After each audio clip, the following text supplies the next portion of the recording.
Gloire à Dieu. Que Dieu soit béni. Que Dieu soit béni. Amen. Gloire à Dieu.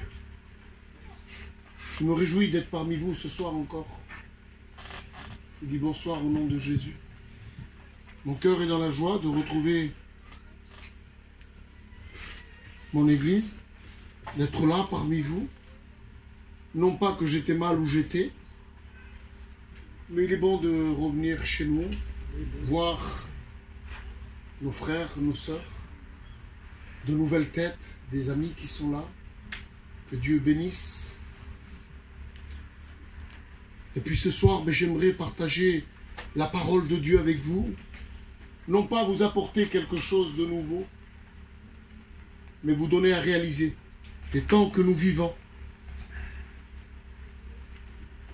Ce que le Seigneur veut, comme il a été dit à travers ces chants, de venir. Il est celui qui peut changer une vie. Et ce soir, pour toi qui ne le connais pas, pour toi-même qui le connais, réaliser le temps dont nous vivons. Vous savez,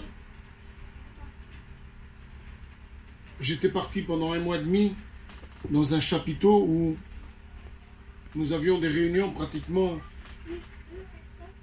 tous les jours. Tous les matins, nous avions une prédication. Et j'ai pu réaliser que l'ennemi veut éloigner son peuple, que ça soit ici, que ça soit dans le voyage, n'importe où. C'est pour cela qu'aujourd'hui, il faut veiller. Aujourd'hui, je vais annoncer ce que Dieu a mis sur mon cœur. Et c'est une prédication que vous connaissez. Mais ce que je veux vous dire dans cette soirée, c'est que toi qui ne le connais pas, ou toi qui le connais, nous sommes en danger. Et le danger est là. Parce que Jésus revient. Trouverai-je la foi quand je vais revenir, il va dire. Je vais vous raconter une expérience que j'ai vécue là-bas. Et c'est une expérience qui m'a assez marqué. Qui m'a marqué parce que j'ai vu la nécessité d'un peuple qui le connaissait et la nécessité d'un peuple qui ne le connaissait pas. Et alors, il y avait un homme parmi nous, parce qu'un matin, on a fait une réunion où il y a eu beaucoup de témoignages. Et dans ce témoignage, un homme s'est levé, parmi tant d'autres, parce qu'il y a plusieurs personnes qui sont levées, mais cet homme disait, il a raconté son témoignage, que le Seigneur l'avait guéri. Alléluia. Gloire à Dieu. Amen. Parce que Dieu est vivant. Mais dans ce que j'ai pu voir, c'est que le Seigneur va être de celui que, si tu le recherches d'un cœur vrai, à travers cette maladie, cet homme avait, excusez-moi la parole que je vais dire, il avait cette vilaine maladie, la maladie du siècle, non pas le Covid, cette maladie. Et donc, cet homme nous disait qu'il avait été guéri. Et là, j'ai pu réaliser que les docteurs ne pouvaient plus rien faire pour lui. Et le Seigneur est celui que si tu lui demandes d'un cœur vrai, quand l'homme ne va plus rien pouvoir, si tu cries à lui, lui, il va se faire connaître à toi. Il va te dire, voilà, je suis là. Voilà, je suis ton créateur. Et si tu cries à moi, je suis celui qui va se faire connaître à ta vie. Mais une fois que lui se fait connaître à ta vie, veille à garder ce que tu as reçu. Et je voyais à travers, Seigneur, ce que je voyais de la légèreté. Et dans ce qu'on parlait, le Seigneur est toujours là. Mais je ne peux pas te mentir à te dire, si tu ne vis pas une vie comme Dieu le veut, Dieu n'est pas là. Dieu va se faire connaître parce qu'il est créateur. Lui, il est la solution à ton problème. Si ton cœur est vrai devant lui, il va venir t'affranchir, il va venir te dire, je suis là. Je ne suis pas ce Dieu qui est en bois ou de plâtre. Non, non, je suis vivant. Si l'homme ne peut plus rien, moi je peux tout pour toi. Acclame-toi d'un cœur vrai et tu vas voir. Le Seigneur va dire ainsi que mets-moi à l'épreuve et tu vas voir si je n'ouvre pas les écluses des cieux pour toi. Et là, je voyais cela, mais dans ce que, après à continuer, c'est que le Seigneur est là, c'est vrai. Mais il ne faut pas faire n'importe quoi. Le Seigneur sera toujours là. Mais le Seigneur ne peut pas être dans des choses qui sont mal vis-à-vis de lui. On ne peut pas vivre un évangile simplement avec le casque du salut. Je disais ça hier à l'ancien. Ce matin, l'ancien a parlé sur les armes. Il nous faut les chaussures du zèle. Il nous faut les cuirasses. Il nous faut le bouclier de la foi. On ne peut pas vivre simplement par le casque du salut. Et je voyais une légèreté à travers cela. Et je ne pouvais pas dire, Dieu est dans cela. Ce que je veux vous dire par là, c'est que ce soir, je veux parler qu'il y a deux endroits où passer l'éternité.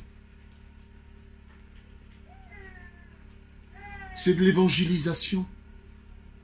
Mais aujourd'hui, je ne peux pas vous dire, moi, à vous, de vivre une vie de Dieu à la légère. Aujourd'hui, on doit redoubler de ce que nous avons reçu. Nous devons aujourd'hui nous réveiller.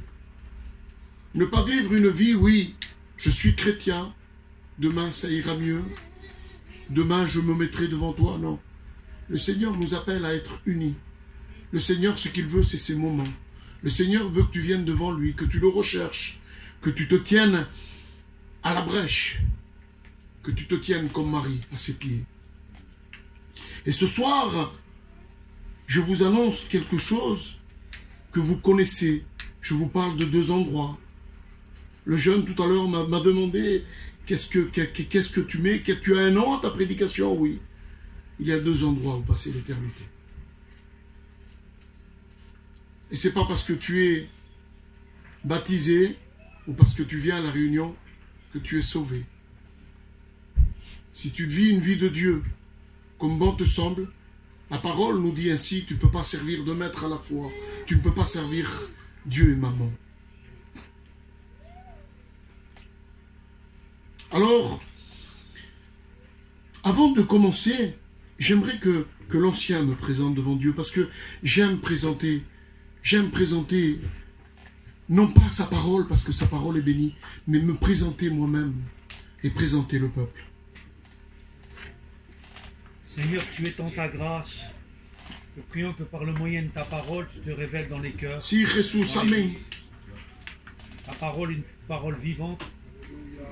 Parole, Seigneur, qui apporte la vie.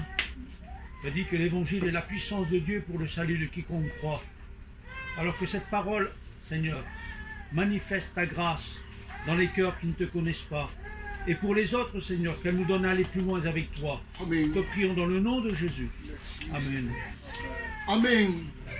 Voilà, vous parlez de ces deux endroits où passer l'éternité. La parole nous dit ainsi. Et ce soir, si je crie un peu, si je suis un peu dans une manière, dans la manière où je vais vous le dire, c'est pour vos vies. Parce que le Seigneur, lui, il s'est donné sur la croix afin qu'aucun se perde. Et le Seigneur nous transmet à nous, ses serviteurs, ce que nous devons annoncer. Et ce soir, ce que je vais vous annoncer, c'est la vérité de Christ. Ce soir, ce que je veux vous annoncer, c'est que nous sommes en danger. Et il y a deux endroits où passer l'éternité. Et si nous ne veillons pas, malheur à nous. Alors, il nous dit ainsi, il y a la porte étroite, celle qui mène à la vie éternelle. Et il y a le chemin spacieux et large, celui qui mène à la mort. Vous savez, nous ne naissons pas chrétiens, on le devient. On le devient. Et il y a un moment à l'homme de naître et de mourir. C'est la loi de Dieu. L'homme est né et l'homme doit mourir. La parole nous dit de 70 à 80 ans pour le plus robuste. Et après quoi vient le jugement?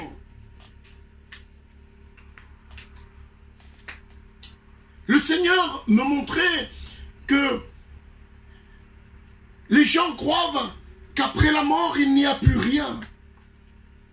Mais c'est le contraire. C'est qu'après la mort vient la vie. C'est après la mort où nous allons vivre une éternité. Et quand je vous dis qu'il est donné à l'homme de naître et de mourir, c'est pour une éternité, que ce soit d'un côté ou de l'autre. Pour le plus robuste, comme je viens de vous dire, de 70 à 80 ans. Mais suivant l'endroit où nous allons, ce n'est plus de 70 à 80 ans. C'est pour l'éternité. Savez-vous ce qu'est l'éternité?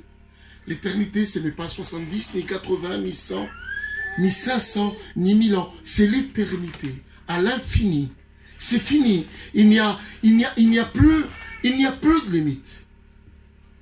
Alors ce soir, je veux vous avertir de cela. Ce soir, vous avez pris la bonne part. Vous êtes là. Parce que ne croyez pas que si vous êtes là et que vous vous êtes déplacé d'où vous vous êtes déplacé, vous êtes là par hasard. Aujourd'hui, je peux dire que rien aujourd'hui ne se fait dans les choses de Dieu par hasard. La parole annoncée de Dieu, c'est lui qui le veut. Les chants chantés, c'est lui qui le veut. Les témoignages, c'est lui qui le veut. Toi qui es ici, c'est lui qui le veut. Ce soir, réalise simplement que tu écoutes un porteur de parole. Mais celui qui est en train de te parler, c'est Jésus. Et c'est lui qui veut le bien pour toi, c'est Jésus. Il dit, car Dieu a tant aimé le monde qu'il a donné son Fils unique, afin que quiconque ne périsse point, mais qu'il ait la vie éternelle. Et ce soir, Dieu t'offre la vie éternelle. Accepte-la. Toi qui es ici, toi qui t'es approché encore ce soir, accepte-la. Toi qui ne le connais pas ou toi qui le connais, veille à ta vie. Veille à pas te faire tromper.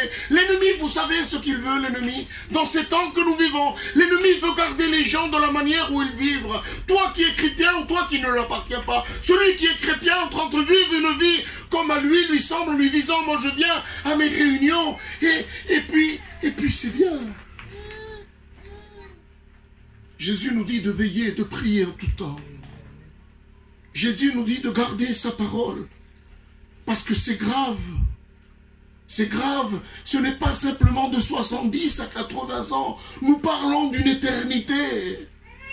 Une éternité pour ta vie.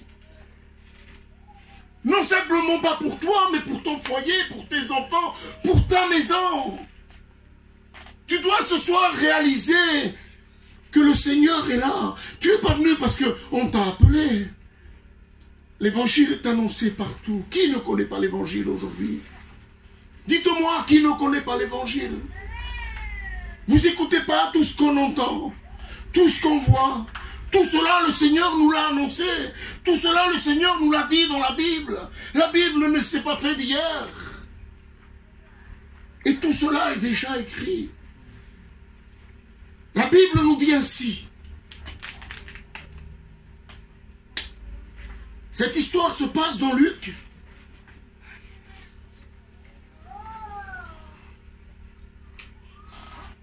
« 16 au verset 19. Il nous est parlé de deux hommes. Et il est dit ainsi. Il y avait un homme riche qui était vêtu de pourpre et de fin lin, et qui chaque jour menait joyeuse et brillante vie. Un pauvre nommé Lazare était couché à sa porte, couvert d'ulcères, et désireux de se rassasier des miettes qui tombaient de la table du riche. Je m'imagine ces hommes qui connaissent la parole de Dieu comme ce riche, vêtu de fin lin, de pourpre, vivant une vie joyeuse dans ce que le monde lui offrait, disant, parce que cet homme de qui je vous parle, de ce riche, connaissait la parole de Dieu. Je vais vous le faire voir tout à l'heure, un peu plus loin, que lui, il connaissait la parole de Dieu. Et là, nous voyons cet homme qui disait, je verrai demain. Donc, il vivait sa vie comme bon lui semblait. Vivant sa vie, j'ai le temps. Je suis jeune. Comme aujourd'hui a pu dire un jeune, quand nous étions à la maison. Je ne veux pas connaître le monde. Alléluia, gloire à Dieu. Le monde n'a rien de bon. Le monde appartient au diable et ses démons. Et il est venu pour égorger, pour détruire. Ne croyez pas que le monde va vous apporter quelque chose. Le monde vous donne d'un côté et vous prend de l'autre. Et je crois que cet homme vivait dans le plaisir de ce monde, en se disant, je verrai demain. Je vais profiter de ce que j'ai.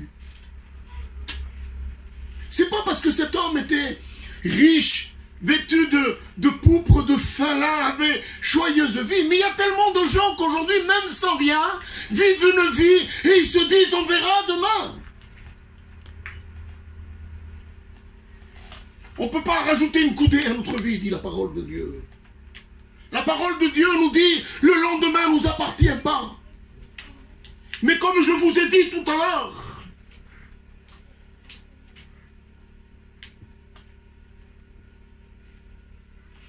qu'il y a deux endroits où passer l'éternité. Il nous a dit qu'il y avait un pauvre qui vivait sa vie, mais qui la vivait pieusement. Lui, rien ne voulait le détourner du Seigneur. Et vous savez quoi, aujourd'hui, j'arrive à le comprendre, ça. Et je lui donne l'importance que jamais dans ma vie. Parce que j'ai été comme cet homme où j'ai voulu manger le monde. Mais à combien je réalise les paroles de ce jeune aujourd'hui qu'il a dit, je ne veux pas connaître le monde.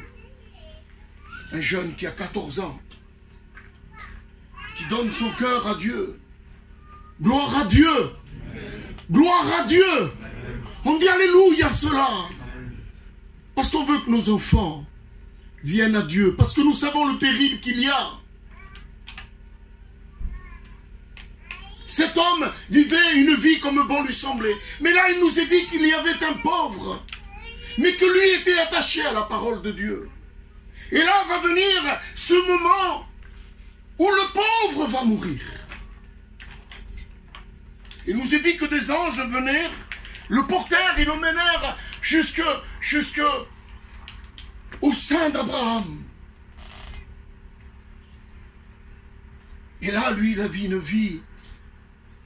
Pour nous les chrétiens, et pour vous qui ne le connaissez pas, Dieu nous donne un avant-goût de ce qui est la vie de Dieu. Comment il nous la donne?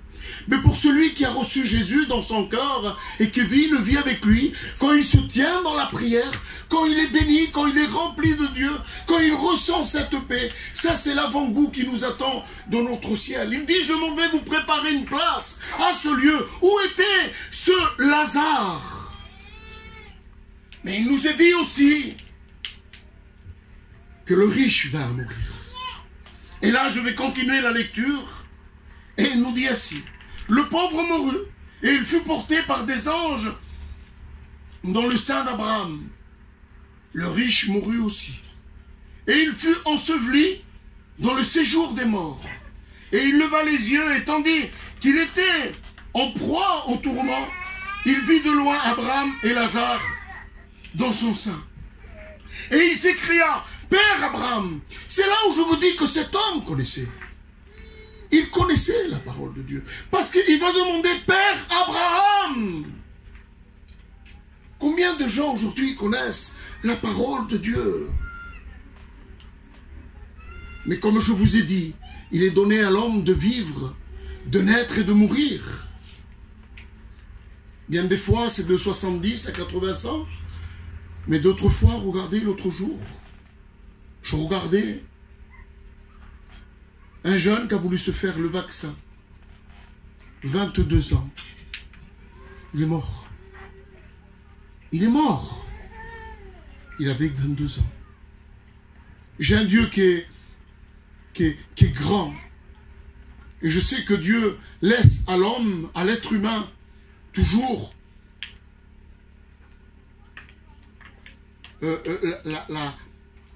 la porte ouverte pour qu'il crie à lui.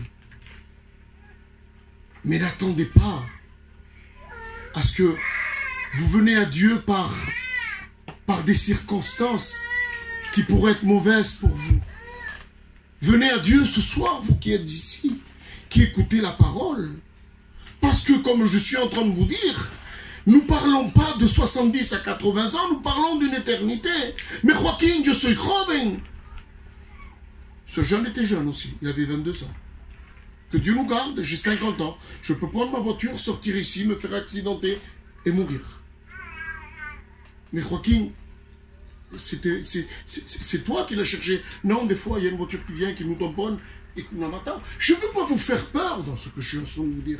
Mais comme je vous ai dit au début, je suis là pour vous annoncer l'évangile. Je suis là pour vous dire que nous sommes en danger. Je suis là pour vous dire que nous vivons les derniers temps. Le Seigneur est à la porte. La parole de Dieu est prêchée et la porte est encore ouverte. Venez à moi, vous tous qui êtes chargés, fatigués. Je vous donnerai du repos.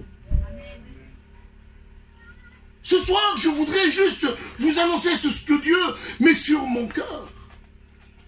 Cet homme riche a voulu vivre selon sa chair, selon ce qui alimentait ce qui est du monde. Mais cet homme pauvre alimentait les choses de Dieu. C'est pour cela qu'au début, j'étais en train de vous dire, il faut faire attention, même nous, qui sommes chrétiens, de quelle manière nous vivons notre vie. Et de dire, non, moi je suis bien, je vis ma vie bien. Non, veillons. Le Seigneur est là quand tu cries d'un cœur vrai. Comme à cet homme, le docteur ne pouvait plus rien, il est venu, il s'est fait connaître à lui. Mais le Seigneur, je suis obligé de vous dire, n'est pas dans le désordre. Le Seigneur n'est pas, parce que toi tu as trébuché ici, demain tu retrébuches là, et après-demain tu trébuches là. Non, il te dit arrête, arrête, arrête. Je veux que tu marches dans ce que tu as reçu. Mais pour toi qui es ici ce soir et qui ne connais pas le Seigneur, je viens t'aviser de ce que la parole met sur mon cœur. Il y a 2 endroits où vivre l'éternité. Et nous n'avons plus le temps de perdre du temps. Il n'a plus le temps de se préparer. Il faut être prêt aujourd'hui. Parce que le Seigneur revient. Tout nous le montre. Les disciples vont venir vers Jésus, vont lui dire, mais quand est-ce que sera la fin du temps? La parole nous dit ainsi que ni les anges, ni le Fils savent le jour ou l'heure. Mais il dit ainsi. Il dit, vous connaissez quand l'arbre, quand le figuier, quand la branche devient tendre et comment on va dire, que les feuilles viennent à fleurir. Vous savez, la période, le temps où nous sommes. Vous savez que c'est bien l'été. Dit, c'est de même, vous saurez quand la venue du Fils de l'homme reviendra. Quand vous verrez des tremblements de terre, quand vous verrez toutes ces choses. Aujourd'hui, nous rentrons dans tout ce qui est pandémie, dans tout. Mais écoutez-moi, il n'y a pas besoin d'être chrétien pour savoir que nous vivons la fin des temps. On n'a plus le droit de rien faire. Vous ne voyez pas qu'ils sont en train de procéder à nous amener à vivre une vie pour entrer dans ce que la parole dit. Ils sont en train de préparer les gens à cette marque, au 666. Comment? À travers le vaccin. Oui, mais vous n'êtes pas obligé de le faire, le vaccin. D'accord, on n'est pas obligé. Mais si vous voulez faire des courses, il faut vous faire le vaccin. Ils ne t'obligent pas? Bien sûr qu'ils nous obligent. Donc ils veulent habituer les gens à cela. Ils veulent habituer les gens à ce qu'ils veulent. C'est une préparation de l'ennemi. Aujourd'hui, nous n'avons plus le temps comme je vous dis, de se préparer. Nous devons être prêts. Et alors, quand je vous parle de ce riche, que lui était là, il va dire ainsi. Il va dire, Père Abraham, dis à Lazare qu'il trempe le bout de son doigt dans l'eau et le passe sur ma bouche. Parce que le lieu où je me trouve, je souffre cruellement dans ces flammes. Il dit, quand tu étais dans la vie où tu étais vivant, tu vivais une vie, et il dit, Fouta, ben, tu te faisais plaisir de ce que tu faisais. Maintenant, ben, regarde ce que tu as, parce que tu as été averti de cela. On t'a dit ce qu'il allait se passer, qu'il y avait 2 endroits. Aujourd'hui, tu te trouves dans l'endroit que toi, tu as voulu. Parce que tu as vécu ta vie comme toi, tu as voulu. Lui, Lazare, non, regarde, il se trouve où je suis. Et entre vous, il y a une abîme qui vous sépare. C'est-à-dire que lui, il ne peut pas venir où toi tu es. Et toi, tu ne peux pas venir où tu es. Il dit alors, Seigneur, dis à Lazare qu'il avertisse mes frères. Il me reste 5 frères. Qu'il les avertisse. Qu'ils ne viennent pas où je suis. Père Abraham va lui dire ainsi. Et c'est ce qui se passe aujourd'hui à travers les gens qui vivent sur la terre. Il dit même, il dit ainsi, vous avez Moïse et les prophètes, et même s'ils verraient un mort ressuscité, ils ne croiraient pas. Le corps de l'homme est très difficile. Mais aujourd'hui, l'évangile est encore annoncé. Ne prends pas cette soirée par un hasard, mais crois simplement que le Seigneur te parle. Je vous fais une autre lecture qui se trouve dans Matthieu, chapitre 7.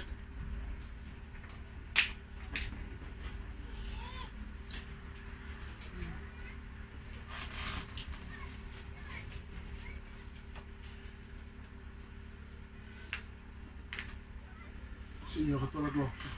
Au verset 13. Il dit, entrez par la porte étroite, car large est la porte spacieuse et le chemin qui mène à la perdition. Et il y en a beaucoup qui la prennent et qui passent par là. Mais étroite est la porte, resserré le chemin qui mène à la vie. Et il y en a peu qui la trouvent. Quelle réalité!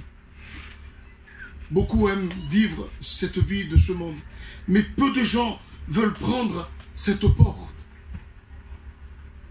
Un jour, Jésus va passer en Samarie et va s'arrêter. Et il va voir une femme au bord d'un puits assis, qui va puiser de l'eau. Lui, il est assis sur le puits, et cet homme va arriver. Cette femme va arriver, je veux dire, excusez-moi.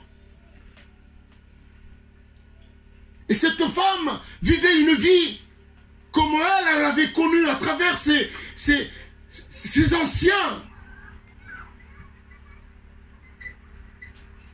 Et là, Jésus va lui dire, donne-moi à boire. Et la femme va lui répondre, mais qui es-tu pour me demander à boire? Un peu comme ce soir, mais toi qui es-tu? Qu'est-ce que tu nous racontes ce soir? Je te raconte ce soir que si tu continues à boire de cette eau de ce monde, tu es perdu, tu auras toujours soif. Par contre, ce que Jésus va dire à cette femme, si tu bois de l'eau que je te donne, tu n'auras plus jamais soif. Ce que lui veut vous dire ce soir, à travers cette femme, parce que cette femme nous dit ainsi, es-tu plus grand, toi, que notre père Jacob, celui qui adorait sur la montagne? Jésus va lui dire, je me répète, si tu bois de cette eau, tu auras toujours soif. Et si tu bois de l'eau que je te donne, tu n'auras plus jamais soif. Cette femme va être convaincue. Ce soir, ce que je veux, moi, c'est vous annoncer la parole. Parce que celui qui va vous convaincre, c'est pas moi. C'est le Saint-Esprit. Mais ce soir, ce que je veux, c'est que tu écoutes et que tu disposes ton cœur, que tu réalises cette parole. Cette femme croyait qu'elle vivait une vie bien parce qu'elle adorait ce Dieu que Jacob lui avait donné. C'est clair que le Dieu que Jacob adorait est notre Seigneur, mais de quelle manière elle adorait? Ce soir, je te dis, si tu bois de l'eau, de la parole de Dieu, tu n'auras plus jamais soif. Tu sais pourquoi tu n'auras plus jamais soif? Parce qu'il dit qu'il jaillira de toi une source qui te mènera jusqu'à la vie éternelle. Parce que tu vas naître de nouveau. Parce que le Seigneur va venir prendre vie dans ta vie. Le Seigneur, il est celui qui frappe à ta porte. Il dit une chose, Si tu m'ouvres la porte de ton cœur, je suis celui qui viendra m'asseoir avec toi, je souperai avec toi et toi avec moi. Mais là, il y a une différence, c'est que la poignée de la porte, c'est toi qui l'as. Et si ce soir tu prends la décision de dire « Seigneur, je veux t'ouvrir la porte », et bien là, il va se passer ce miracle, comme cette femme qui est venue vers lui et a dit « Alors donne-moi de cette eau vive, je veux boire de cette eau vive ». Devant de lui ce soir, je veux boire de cette eau vive. Et là, le Seigneur va lui dire, maintenant tu ne vas plus adorer ni sur la montagne, ni à Jérusalem, mais tu vas adorer quelque chose que tu ne connais pas. Alléluia. Ce qui veut dire par là, c'est quand une personne naît de nouveau, quand il reçoit Jésus dans son cœur. L'Esprit de Dieu communique avec Jésus. Comment je peux connaître Jésus? Comment je peux parler Jésus? Comment je peux marcher et faire sa volonté? Par celui qui demeure en moi, c'est-à-dire cette eau vive qui représente le Saint-Esprit. Ce soir, je te prie de rechercher au plus profond de ton cœur, à dire, Seigneur, je veux t'ouvrir ma porte de mon cœur, afin que tu prennes place. Vous savez, la mort, pour le chrétien, n'a pas d'impact. Vous savez pourquoi elle n'a pas d'impact? Parce qu'en réalité, la mort n'avait jamais été dite. On n'avait jamais parlé de mort quand on était dans le jardin d'Éden. Il va parler de mort le jour où il va dire, écoute-moi Adam, tu peux manger de tout ce qu'il y a dans ce jardin. Mais le jour où tu mangeras de cet arbre, tu mourras. Et c'est là, c'est la première fois où le mot mort a été. Mais quand il dit tu mourras, il fut jeté du jardin. C'est-à-dire qu'il parlait pour ceux qui sont à l'extérieur. Il va mettre ce qui est mort sur celui qui vit à l'extérieur. Mais pour nous qui sommes enfants de Dieu, il nous est dit ainsi que nous devons, je vais employer le mot mourir. Il nous est dit que nous fermerons les yeux et nos yeux s'ouvriront auprès de notre Seigneur. Mais la mort, ce mot mort qui est terrifiant, ce mot mort qui me fait peur, n'est pas pour nous. Je vous lis un dernier texte. Parce que Jésus a vaincu la mort. Et Jésus, en vainquant la mort, il nous a rendus à nous aussi vainqueurs. Le jour où nous avons bu de cette eau vive, le jour où le Seigneur s'est fait connaître à nos cœurs, le jour où nous sommes nés de nouveau, nous sommes morts à ce qui était de l'ancien homme, nous sommes morts à ce que nous étions avant, et nous sommes devenus de nouvelles créatures, et aujourd'hui nous pouvons dire Abba Père, parce qu'aujourd'hui nous sommes enfants de Dieu. Et la mort, elle est vaincue, la mort ne peut plus rien contre nous. C'est pour cela que je vous demande de veiller, de prier, parce que nous sommes en danger. Aujourd'hui, se redoubler de toutes choses.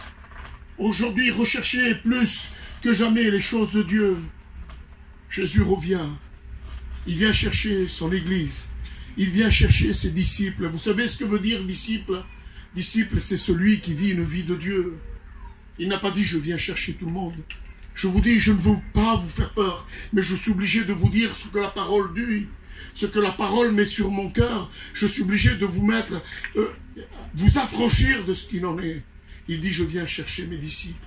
Il dit, je quitterai mon Père. Il dit, je m'en vais vous préparer une place auprès du Père. Mais il dit qu'il quittera le Père pour venir chercher ses disciples. Je finis avec ce texte.